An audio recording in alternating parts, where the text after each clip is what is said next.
আসসালামু আলাইকুম প্রিয় স্বপ্নবাস ভর্তি যোদ্ধারা। জগন্নাথ বিশ্ববিদ্যালয়ে তোমরা যারা বি এবং ডি ইউনিটে ভর্তি পরীক্ষা দেবে, অনেক দিনের প্রত্যাশিত এক্সাম বেস, তোমাদের পেইড বেস সেটা চালু করতে যাচ্ছি।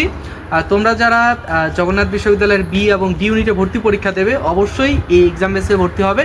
এই এক্সাম বেসে আমরা 10টির অধিক পরীক্ষা নিব জগন্নাথ বিশ্ববিদ্যালয়ের হুবহু প্রশ্ন প্যাটার্নে, এবং তোমাদের জগন্নাথ বিশ্ববিদ্যালয়ের বিগত 10 থেকে 15 বছরের, অর্থাৎ শুরু থেকে এখন পর্যন্ত যতগুলো পরীক্ষা হয়েছে, যেই টপিকে, যেই প্রশ্নে, যেই রুলসের উপরে পরীক্ষা হয়েছে, বাংলা, ইংরেজি, সাধারণ জ্ঞান, গাণিতিক বুদ্ধিমত্তা, এবং তোমাদের অর্থাৎ বি এবং ডি ইউনিটে যেই সাবজেক্টগুলোতে পরীক্ষা হয় বা প্রশ্ন আসে, সেইগুলোতে তোমাদেরকে পরীক্ষা নেওয়া হবে ইনশাল্লাহ।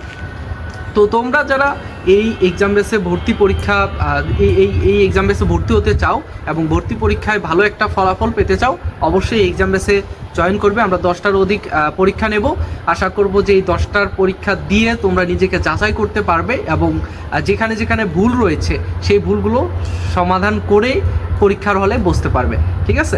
তো আমাদের স্ক্রিনে থাকা হোয়াটসঅ্যাপ নাম্বারে নক করো এবং আমাদের এক্সাম বেসে, আচ্ছা এক্সাম বেসের ফিটা আমি বলে দিই। এক্সাম বেসের ফি একেবারেই কম, 200 টাকা রেখেছি। তোমরা যারা ভর্তি হতে চাও তারা এক্ষুনি স্ক্রিনে থাকা হোয়াটসঅ্যাপ নাম্বারে নক করো। পরবর্তীতে এক্সাম বেসের ফি কিন্তু বেড়ে যাবে, সো এক্ষুনি জয়েন করে নাও।